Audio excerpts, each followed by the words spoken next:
नाज़रीन, पाक भारत जंग इस वक्त एक ज़बान ज़द आम टॉपिक है, चाहे फिर वो नेशनल मीडिया हो या फिर इंटरनेशनल मीडिया। इवन के इंटरनेशनल मीडिया ने तो इस वक्त पाकिस्तान एयरफोर्स की तारीफ में कुछ ऐसे पुल बांधे हैं कि Pakistan air force undisputed king of the skies. चाहे भारत जितना मर्जी सीज फायर का रोना रो ले और भारत अमेरिका के पास जाके वहाँ पे घुटने टेक के कहे कि भाई खुदारा हमारी ये जंग बंद करवा दो, क्या इससे भारत के ऊपर जो मनफी असरात पड़े हैं, चाहे वो सफारती लेवल के हों या फिर उसके जो मीडिया ने नेगेटिव प्रोपेगेंडा किया है, उसके मीडिया ने जो चाहा है कि पाकिस्तान की साख को नुकसान पहुँचाया जाए, उसके मीडिया के मुताबिक यानी कि भारतीय मीडिया के मुताबिक पाकिस्तान तबाह बर्बाद हो गया है। लेकिन इसके बाद दुनिया ने जो देखा है, दुनिया ने जो सुना है और जो दुनिया लिख रही है, उससे कोई इनकार नहीं कर सकता। भारतीय मीडिया जो मर्जी कहता रहे, जो इंटरनेशनल मीडिया ने पाकिस्तान की इस विक्ट्री को पोर्ट्रे किया है, वो सब ने देखा है और वो सब देखेंगे। क्यों? क्योंकि हमारी अपनी फ़ौज ने ये कहा था कि जब हम हमला करेंगे, हम अपने मुतय्यन वक्त और मुतय्यन लोकेशन पे करेंगे और फिर दुनिया देखेगी। और जब हमने हमला किया तो फिर दुनिया ने देखा भी, दुनिया ने कहा भी और दुनिया ने लिखा भी। पाकिस्तानी फ़ौज ने भारत के इन नाकाम हमलों को, भारत के इन बुज़दिलाना हमलों के ऊपर जो जवाबी कार्रवाई की है, या फिर आप ये कह लें कि हमने अभी अटैक तो किया ही नहीं है उनके ऊपर, हमने तो अभी रिटेलिएशन किया, हमने तो अभी डिफेंस किया है। और उस डिफेंस में ही भारत के किस तरह से चीखें निकली हैं वो सारी दुनिया ने सुनी है। उस डिफेंस में ही हमारी फ़ौज ने जो हमसे वादा किया हुआ था, हमारी जो कोई 30 के करीब अमवात हुई हैं, हमारी 30 के करीब जो शोहदा हैं, उसके बाद कोई 26 के करीब ज़ख्मी हैं इस वक्त लोग, उन जानों का हिसाब जिस तरह से हमारी फ़ौज ने लिया है वो हमने भी देखा है, वो दुनिया ने भी देखा है। वैसे हमने गुज़िश्ता दिनों में अपने DGISPR की तरफ से मुतअद्दिद प्रेस कॉन्फ्रेंस देखी, जिसमें उन्होंने पहले ये बताया कि किस तरह से पहलगाम अटैक में भारत ने नेगेटिव प्रोपेगेंडा किया। भारत ने ये बताया कि किस तरह से पाकिस्तान ने अटैक किया, जबकि पाकिस्तान ने नहीं किया। सारी दुनिया को हम लोग पीस का पैगाम देते रहे कि इस भारत को भी कहते रहे कि भाई आ जाओ, बैठ जाओ, टेबल टॉक करो, हम लोग इसके ऊपर जो इम्पार्शियल इन्वेस्टिगेशन कराते हैं। लेकिन भारत नहीं माना। फिर भारत ने 6-7 मई की रात को, 6-7 मई के शब के दौरान हमले किए, मिसाइल दागे हमारे मुरीद के पे, भावलपुर पे और दीगर जितने भी 9 मकामात DGISPR की तरफ से इनकी निशानदेही की गई। उसके बाद भारत ने उस रात तो हो गया, भारत ने हमला कर दिया। लेकिन पाकिस्तान ने जब हमला किया और जब पाकिस्तान ने दिखाया कि भाई तुम किस टेरिटरी में घुस के आए हो, अभी तो हम लोग अटैक नहीं कर रहे, तो हमने तुम्हारे 3 राफेल गिरा दिए हैं, हमने 5 तैयारे भारत के गिराए उस रात। भारत को उस वक्त भी सुकून नहीं आया, भारत को उम्मीद ही नहीं थी कि पाकिस्तान ऐसा रिटेलिएशन करेगा। भारत ने फिर पाकिस्तान के ऊपर ड्रोन हमले किए, पाकिस्तान के इंटेलिजेंस गेन करने की कोशिश की। भारत ने पाकिस्तान के ऊपर सुसाइडल ड्रोन्स भेजे जो कि इसराइली मैन्युफैक्चर्ड थे, इसराइली टेक्नोलॉजी थी। लेकिन Pakistan is the only country जिसने उन ड्रोन्स को भी मार गिराया। Pakistan is the only country जिन्होंने राफेल को मार गिराया।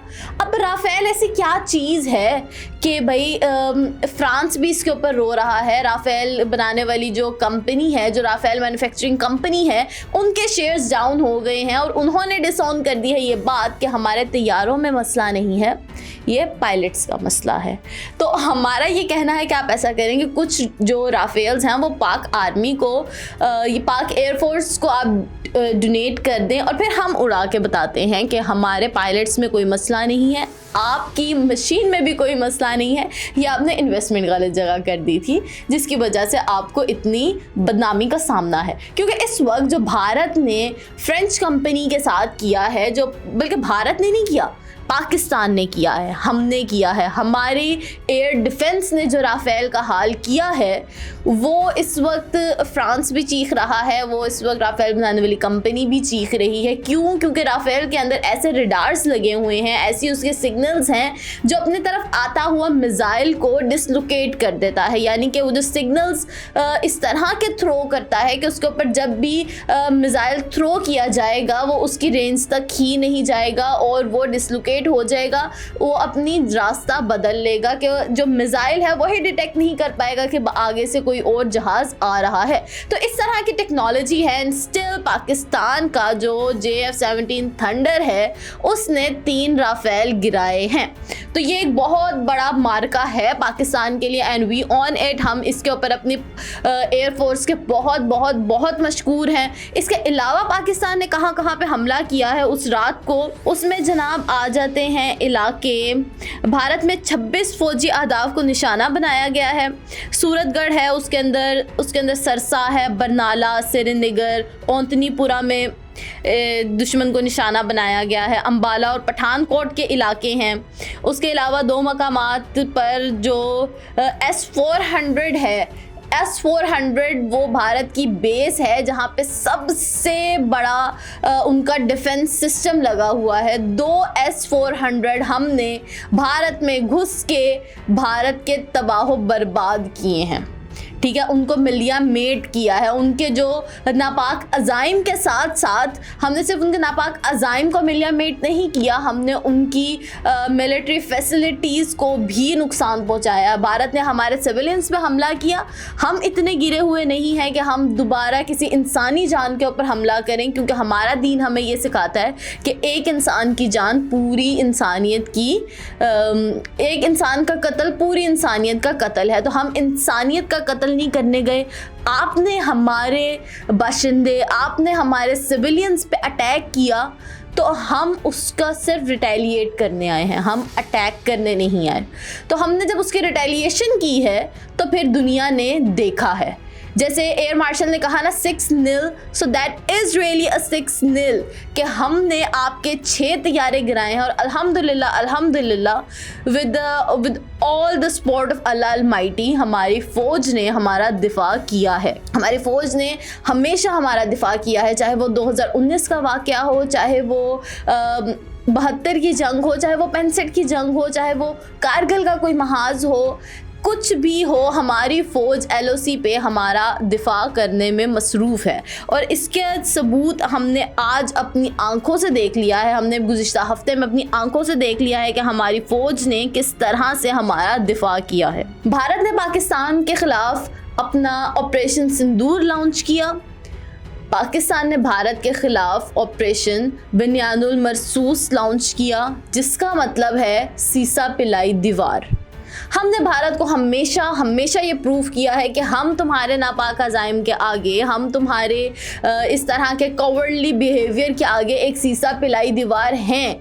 तुम हमारी LOC क्रॉस करने की तो दूर की बात है, हम तुम्हारे मुल्क में घुस के मार के आएंगे, ठीक है। तो हम लोग ये वो टाइम था कि हमारी सारी कौम, हमारे जितनी भी ये अस्करी क़यादतें हैं या जितनी भी हमारी सियासी क़यादतें हैं, ये एक वक्त ऐसा था हमारे मुल्क में कि हम सब एक पेज पे थे और उस एक पेज पे होने की वजह से ही हमारी जो फ़ौज है, हमारे जो आप ये कह लें कि अल्लाह ने हमारी मदद की है। बिकॉज यूनिटी इज स्ट्रेंथ, हम सब यूनाइटेड थे, हम बहैसियत कौम कोई भी ख़तरा हमारे मुल्क पे आएगा, हम ये नहीं कहेंगे कि हम PTI हैं, नून लीग हैं, हम जो पीपल्स पार्टी हैं, या फिर हम फौज की हमायती हैं, या फिर हम लोग सुप्रीम कोर्ट की हमायत नहीं करते। वट एवर इट इज़, हमारे मुल्क पे कोई मैली नज़र से देखेगा वो हमेशा इसी तरह मुँह की खाएगा। और हमेशा हम अपनी फ़ौज के साथ खड़े हैं। यही हमने सबूत अभी दिया है, जिस तरह से हमारी फ़ौज के साथ अवाम ने मुजाहरा किया है यकजहती का, जिस तरह से सिर्फ फ़ौज के साथ अवाम ने यकजहती का मुजाहरा नहीं किया। आप देखेंगे भारतीय मीडिया और पाकिस्तानी मीडिया का एक कंपैरिजन बिल्कुल लेफ़्ट और राइट के सेक्शंस के जैसा है। भारतीय मीडिया ने जो प्रोपेगेंडा किया, भारतीय मीडिया ने जिस तरह से सारी सिचुएशन को हाइप क्रिएट की, पैनिक क्रिएट किया, वॉर हिस्टेरिया क्रिएट किया, that was such A silly thing कि उन्होंने अपने अवाम को पैनिक कर रहे हैं। और जब असल में उनके ऊपर हमला हुआ तो फिर उन्हें पता चला कि असल में आप तो अपनी एयर फोर्सेस, आप अपनी एयर बेसिस नहीं बचा सकते, तो आपकी जो फ़ौज है वो किस तरह से सिविलियंस को बचाएगी। हमारी फ़ौज ने अपना सिविलियंस का भी दिफा किया, अपनी एयर बेसिस का दिफा किया, अपने मिलिट्री फैसिलिटीज़ का दिफा किया, उसके बाद आपके घर घुस के मार के आए हैं। So that was it from today's video. हम आपके साथ और इसी तरह की इंफॉर्मेशन के साथ, इसी तरह की वीडियो के साथ हाजिर होंगे। तब तक के लिए अल्लाह हाफिज़।